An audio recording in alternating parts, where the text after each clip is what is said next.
Courtney Clenney fatally stabbed Christian Obumseli in the chest with a kitchen knife in their Miami apartment, claiming self-defense after an argument. Imagine scrolling through your feed, seeing this stunning woman with a perfect life, glamorous photos, exotic vacations, and a smile that could light up the world. But what if behind that facade was a storm of rage, abuse, and heartbreak that ended in blood? No, I can't let this, okay? Wait, it wasn't me. First, sit down. Do not move. Why are you yelling at me? Do not move. Why are you yelling at me? Do not move. Sit down. Okay, we don't know what's going on. We don't know what happened. Courtney is begging to see him, but police explain she cannot go back inside because the apartment is considered a crime scene. This is the chilling story of Courtney Clenney, the OnlyFans sensation whose fairy tale existence shattered into a nightmare of murder accusations. It's a tale that grips you with its raw emotion, the kind that makes your heart race and your stomach twist. We're diving deep into her rise, a passionate but poisonous love, and the tragic night that left one young man dead and a family forever broken. Stick with me, because once you hear this, you'll question everything about love, fame, and the darkness that can hide in plain sight. Viewer discretion is advised. This isn't just a story, it's a gut-wrenching reminder of how fragile life can be. Let's start at the beginning, where dreams are born and innocence feels eternal. Courtney Clenney came into this world on April 21, 1996, in the oil-rich town of Midland, Texas. Picture a little girl with big ambitions, growing up in a supportive middle-class family, her parents, Kim and Deborah, always cheering her on. From those dusty Texas streets, Courtney developed a fire inside her, a drive to stand out. She wasn't content with ordinary. She chased the spotlight. By her teens, she was experimenting with fitness and fashion, posting on social media like so many young dreamers do. But Courtney had that spark, the kind that turns heads and builds empires. Moving to Austin in her early 20s was her big break. Oh, the excitement she must have felt stepping into that vibrant city, full of opportunity. She reinvented herself as Courtney Taylor, a name that screamed allure and confidence. Instagram became her canvas, where she painted a life of sculpted abs, sun-kissed skin, and empowering messages. With over 2 million followers hanging on her every post, she wasn't just influencing, she was inspiring. Women looked up to her fitness routines, men admired her beauty, and everyone envied her freedom. But the real money? That came from OnlyFans. Launching her account was a bold move, one that tapped into the booming world of exclusive content. We're talking millions earned from sultry photos and videos, allowing her to live like a queen. Designer clothes, luxury cars, and trips that made her feed a constant highlight reel. Yet, as I think about it, there's a poignant sadness here. In a world that objectifies and commodifies, Courtney was thriving, but at what cost? The pressure to maintain that perfect image must have been crushing, the loneliness behind the likes and subscriptions heartbreaking. She poured her soul into her career, building a brand that screamed independence, but deep down, like all of us, she craved real connection. Her profession wasn't just a job, it was her identity, her escape, and perhaps her armor against the vulnerabilities we all hide. Little did she know that armor would crack under the weight of a love gone terribly wrong. And then, like a plot twist in a romance novel, Christian Toby Obumseli walked into her life. Toby, born in 1995 and also hailing from Texas, was the kind of guy who turned heads with his charm and ambition. A cryptocurrency investor with a sharp mind, he navigated the volatile world of digital assets, dreaming big and living boldly. Imagine the spark when they met through mutual friends in Austin around November 2020. The chemistry must have been electric, two Texans with shared roots and fiery personalities clicking instantly. At first, it was pure bliss. They moved in together in a swanky penthouse, posting couple goals that made followers swoon, sunset walks, cozy dinners, and adventures that screamed true love.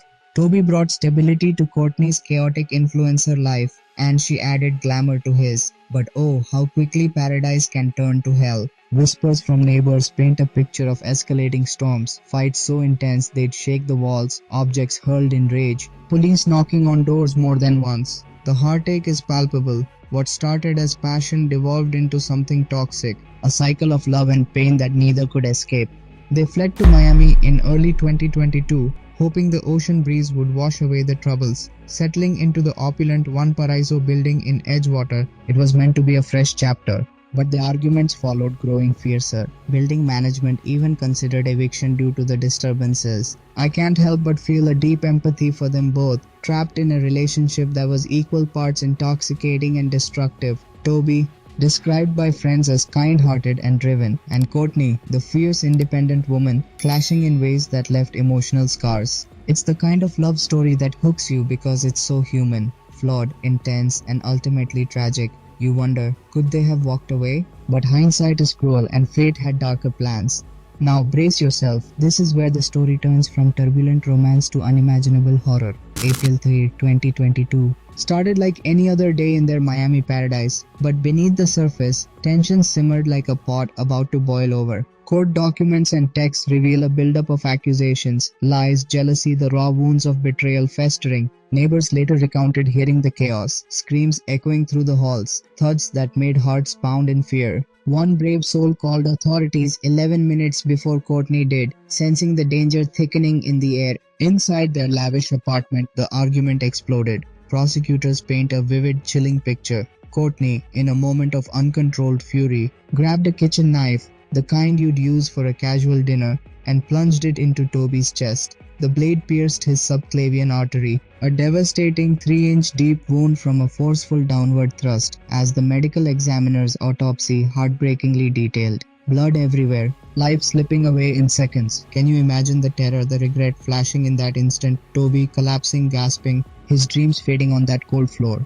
But Courtney's side tugs at your empathy too. She claims self-defense, insisting Toby pushed her down in the heat of the fight, throwing her to the ground like she was nothing.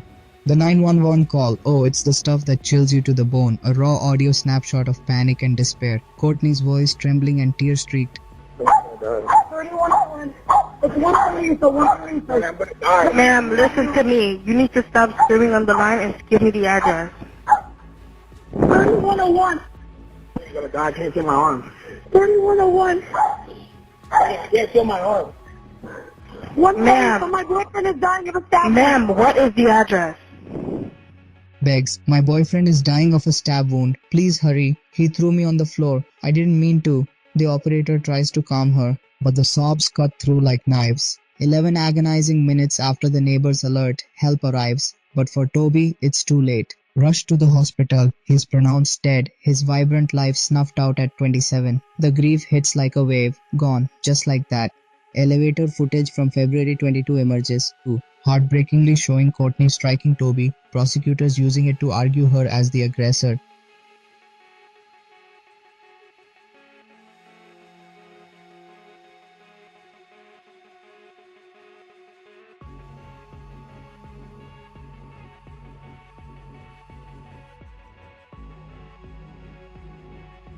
Neighbors' testimonies add layers, constant fights, pleas for peace ignored. Initially, no arrest. Courtney flees to Hawaii for treatment, battling substance abuse and PTSD. Police swarm the scene, their investigation kicking off with a mix of caution and scrutiny. Bodycam videos show a bloodied Courtney, distraught and defiant, repeating her self-defense claim amid the chaos. They seize the knife, scour for clues, and dive into digital trails. Over 12,000 texts unveiling a tempestuous and combative bond since 2020. Elevator footage from February 22 emerges, too, heartbreakingly showing Courtney striking Toby, prosecutors using it to argue her as the aggressor. Neighbors' testimonies add layers, constant fights, pleas for peace ignored. Initially, no arrest. Courtney flees to Hawaii for treatment, battling substance abuse and PTSD.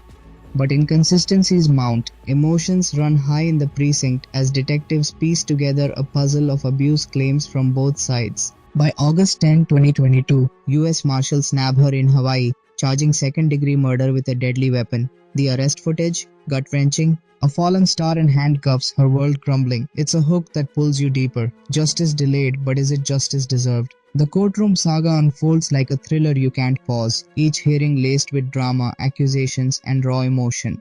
Courtney pleads not guilty, her defense team, Frank Prieto and Sabrina Puglisi, painting her as the true victim, abused physically and emotionally by Toby. Bond hearings in September 2022 deny her freedom, leaving her jailed, isolated, her once glamorous life reduced to orange jumpsuits and cold cells. Evidence battles rage. crime scene photos, the autopsy's damning details, and a February elevator video that makes you wince. Courtney lashing out, Toby recoiling.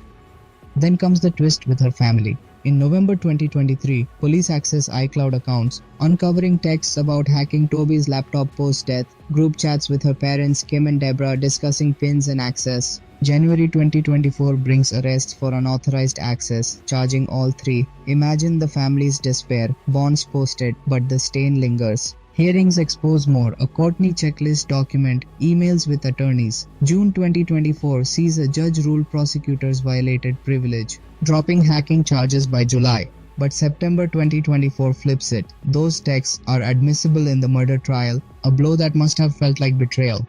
Emotions peak in 2025. March sees lead prosecutor Khalil Queenan step down amid disputes. May brings Courtney's bold motion to disqualify the entire Miami-Dade State Attorney's Office, alleging tainted evidence from iCloud, digital burglary. Hearings drag on, arguments heated, with potential for another county to take over. A pig carcass demo in court tests her throw claim. Gruesome but gripping. As of September 11, 2025, the trial looms on December 1st. Unresolved motions hanging like storm clouds. The human toll, endless. Courtney's isolation, the system's grind. All while public opinion sways with every leak. It's a narrative that hooks with its injustice, making you feel the frustration, the hope for truth. And then there's the Obumseli family. Their pain is the emotional core that breaks your heart wide open. Toby's parents, shattered beyond words, and his brother Jeffrey have channeled grief into a fierce fight for justice. Right after the stabbing in April 2022, they stood outside the state attorney's office, voices cracking. Our son was loving, ambitious, domestic violence unlikely, he didn't deserve this. Their frustration boiled over at the police's initial cold response, dismissing the case as self-defense without deeper probe. It was their relentless push, media pleas, public statements that pressured authorities to arrest Courtney. In 2023, they filed a wrongful death lawsuit against her, the building, and security, alleging negligence that could have saved Toby. Jeffrey's Instagram posts are gut-punching. Help us fight for justice. Toby was innocent, full of life. Interviews reveal their anguish. Sleepless nights, endless tears, the void of a son stolen too soon. They dismiss abuse claims against Toby as smears, emphasizing his gentle nature. As the trial nears, their hope mixes with dread, honoring Toby through advocacy, turning personal hell into a call for awareness on domestic violence. It's profoundly human, their love eternal, their pain a hook that lingers, reminding us of the real cost behind the headlines. So, what really unfolded that night? Self-defense or senseless murder? As we await the December trial, the emotions swirl, shock, sorrow, intrigue. If this story moved you, hit like, subscribe, and share your thoughts below. What side are you on? Thanks for joining this emotional journey. Stay tuned for more true tales that touch the soul.